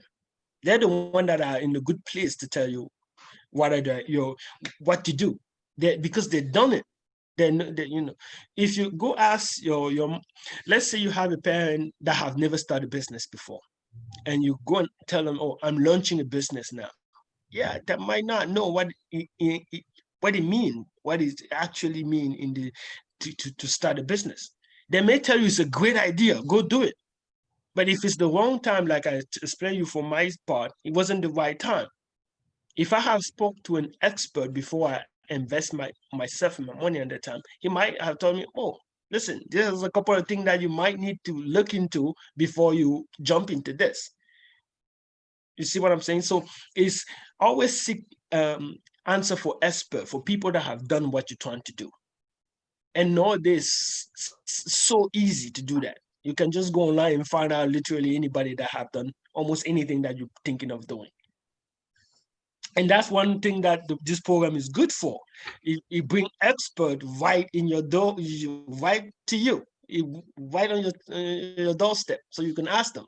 You have through the year, you have expert coming to. That's what I'm saying. That's why one of the reasons why I love this program, and I actually took a lot of advantage of this program because they bring experts right to you, and you can ask them that.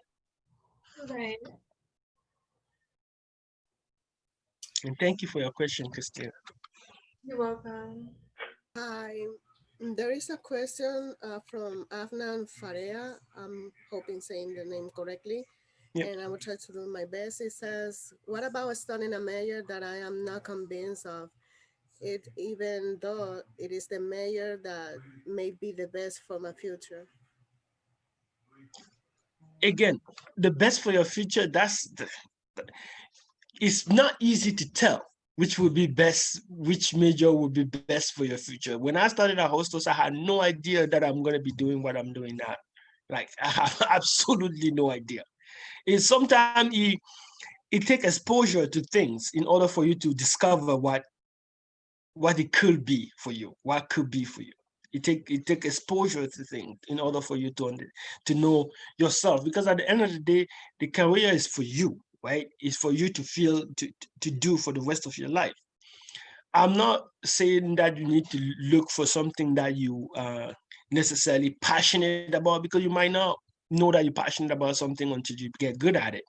So usually the better you get at something, the more enjoyable it become, the more passionate you become about that idea. But you have some base sense of what you want to do, what excites you. And usually following that sense, things happen the way they happen. As long as you don't focus on the result, focus on the process, focus on learning, focus on growing. I mean, if you go from any different, I would take an example of the current president of Queen's College, our former dean. She went to culinary school. Now she's the president of a school, right? So it's not necessarily always a straight path that the major that you took in school will lead you to this particular specific thing. It's the learning, the growth that you go through as you go through any experience that you go that determine what you're gonna do eventually. That's my perspective of that. I don't know if I answered that the question for Guido, but I have a question as well. yes, go ahead. Thank you, first of all, for your presentation. It was very inspirational and very informative, and I liked how you integrated a lot of personal examples. So thank you very much. And yeah, I'm really happy that I attended the workshop. And I would like to know, because I really like the story, how you went to Harvard and you made the decision to get out of your comfort zone, which is so hard for many people, especially once you lived in New York, and it's so addicting living here, and it's just such a beautiful city. And I want to know what factors that influenced you to decide then eventually, okay, I'm taking that step, getting out of my comfort zone, go to an Ivy League school, which is very challenging. Because I have this similar goal. I eventually want to also go to an Ivy League school, but I'm so scared of leaving my comfort zone, or if I'm even good enough. But yeah, your speech this morning made me feel like, okay, I can accomplish anything. So I'm thankful for that. And I really would like to know what did you think, what was your thought process? Yes, that's a very good question. Thank you, Cindy. So again, before I decided to go to Harvard in person, I was in the Leadership Academy for years. So I have had that exposure with a lot of people that have done a lot of amazing things. And I have seen how human they are, how normal, how just like me they are. And so that have given me that power, that perspective. There's one training that I think was Brian Rashid that gave that training, just a couple of week or months before I go there. And one of the point that he made on that training, it stuck to me always to today. And I'm still doing that activity almost daily. He talked about becoming an idea machine. And becoming an idea machine was really about always kind of seeing, okay, this is what I want to do. and how can I do this? And write 10 ideas regarding how you can accomplish that particular goal. And doing that daily. And one of the things that come up was, hey, it might be a good idea for me to get into an Ivy League. And I start talking to, and this was very, very random. So the way I got into going to Harvard was, I started talking about the idea that I might want to go to an Ivy League after I finish at Hostos. At the time, I was the student government president, and my secretary, Raquel, she's a very good person in terms of research. She can find any program that you need. She can find it. She can find how to go get access to. So amazing person. So she did all the research. I didn't do any of the research regarding any of the program regarding Harvard. I really didn't do any of that. She found a program that she thought I was best qualified and suited for, and she presented to me, and I said, yes, I'll go see. And then I went in, had the conversation with the dean. Things just start falling into place. So again, if you have something that you think that you can do, it is in your head because you can do it. That's the only reason why it's in your head. If it's in your head, that means it's in your grasp. You can do it. If you can think it, you can see it, you can do it. So if you think you want to go to an Ivy League, hey, find a program that will work for you and then go for it. You'll be surprised. A lot of people don't achieve what they want because they never really even go after it. They don't go after it. Like, again, if I go back to my book, the only reason I became an author and started selling books, I have a good amount of selling books every month now. The only reason I started there is because, I thought I could.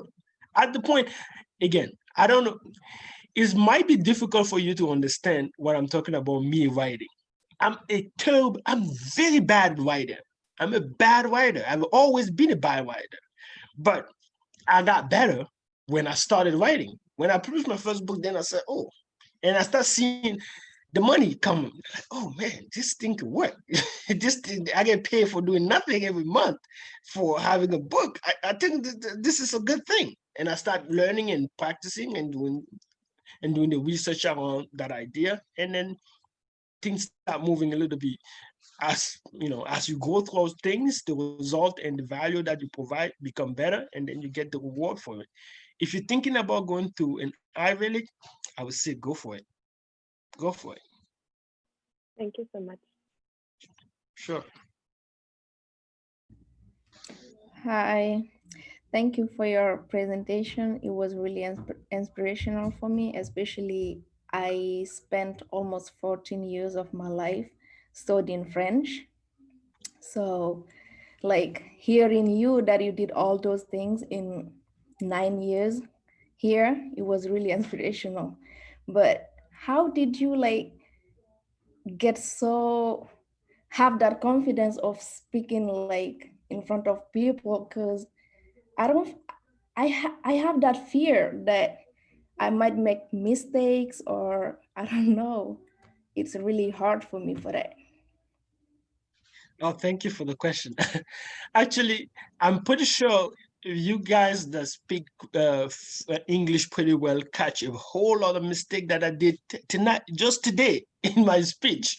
I'm pretty sure I messed up a couple of words. I'm pretty sure of that.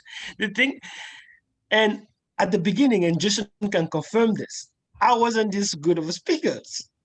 I learned all those things is a practice. It's something that if you feel like it's something that you might want to do, you start learning how to do that, and the confidence grow with ability. Confidence grow with ability. The more ability becoming something, the more confidence you gain, and then progressively.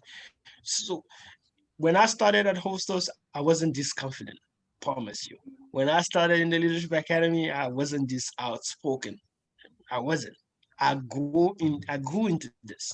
As I learned, I've developed myself, and I met other speakers that explained to me the same basic thing I'm explaining you today. That we just people, and then we just learn about something, and then we know about it, and then we become quite good at it, and then then the results follow that. And when I saw that at that level, it gave me that same confidence that hopefully you guys are getting today, that it's just right there. You just have to reach and grab it. It's not, it's just right is to your grasp. If you want to do anything, you just put the effort into doing that, and then it will just come true to you, for you. Thank you. You really put my standards like higher again, that I can do so many things, even though like English is my second language. And Yep. yeah, so thank you for that. Oh, my pleasure. Hi, I Got don't know one if more question. that question got, I'm sorry. All right, we have time for one more question. Oh, okay. I don't know if you got to answer this question because I had a call, and the question is from Shayna Sherry. Sorry if I didn't say it correctly, but it says, how do you handle and converse with leaders and peers that have a fixed mindset? Also, how did you get the ideas for the topics of your books? Did you answer that? If you did, No, I'm sorry. I haven't. I'm trying to answer this in within the time. This is a beautiful question. I love it. The first part of this question: how do you work with leaders that have a fixed mindset? That happens so often, so often. That's why I say you guys are blessed to be part of this program. You guys are blessed to a level that you can't possibly imagine now. To be part of a program that will teach you leadership beside any program, any other thing you're going to be doing, you're learning leadership, how to lead, how to work with people. And that's beautiful. When you get into the professional world, you will see how valuable all this come into play. Understand, when you understand yourself and you have the growth mindset, you influence others, because others can see the result in you. They can see how you move, they can see how you communicate, they can see your attitude, they can see all those elements and the result that come along with it. And that's how you influence people. When you're working with leaders, you will have leaders that have a fixed mindset, that think that people are born with certain ability, they are born with certain element, that they're born with a certain limit. They can just do just this. And it's always good to show them that you, for example, can do more than they can ever expect. And that the best, they say the best revenge always, they say the best revenge is massive success. You show people that that have it, especially if it's toward you, if they have a fixed mindset toward you can show them how much you can develop. You can show them how better you can be every day, that you will do something today, and then the next day it must be done a little bit better. Every time you do something, the next time you do it, it must be a little bit better. And that's how you convince anybody to that they will see the result. You can't argue with the result. When you see the result, and the result and the track that you took in order for you to get to those results, then you can show those people that that leader or whoever that particular angle of the fixed mindset, of like the negative part of the fixed mindset and the benefit of the growth mindset. I hope I answered the question. So I want to thank you all for being here. I want to point out, I had the share screen. These are the members of our Student Leadership Academy who are serving as the committee today. They've been helping out with the questions in the chat and helping you to get in here today. So thank you to them. I also want to thank Saint, who's returned home to do this workshop. He's done it in person a few times, but it's nice to have him here to do it with us via the Zoom platform. And I think my son,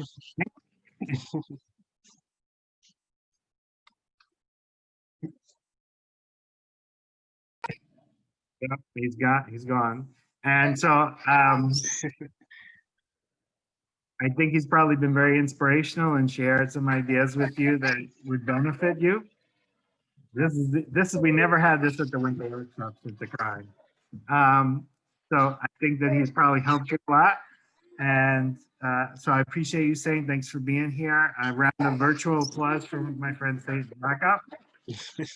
My daughter. And we continue this afternoon at 2 p.m. With Dan Gannon. So if you're going to join us, we'll be ready for you then. Let's see if I can pull that up real quick. I can't. Here are the rest of the workshops for the week. And Dan is going to do a workshop called Do It for the Dopamine, Hacking Your Brain Chemistry to Achieve Anything You Want in Life. So thank you for being here. Just be careful. And we look forward to seeing you for the rest of the week. I know Tiana got the attendance, and if there are any questions about the SLA or what we do, during the course of the week, you can ask any of the committee members and they can provide you with all of the information regarding social media outlets, links to our pages, links to activities that are going on, so that you guys can follow up with us even after the workshops are over. Once again, I want to say thank you to everybody. Saint, thank you so much. I will Thank be in. you. Thank you. And I look forward to seeing you guys throughout the course of the week. And later on today, we'll be back at 2. Take care, everybody. See you soon. Thank you. Bye. Bye. Thank you. Bye, everybody.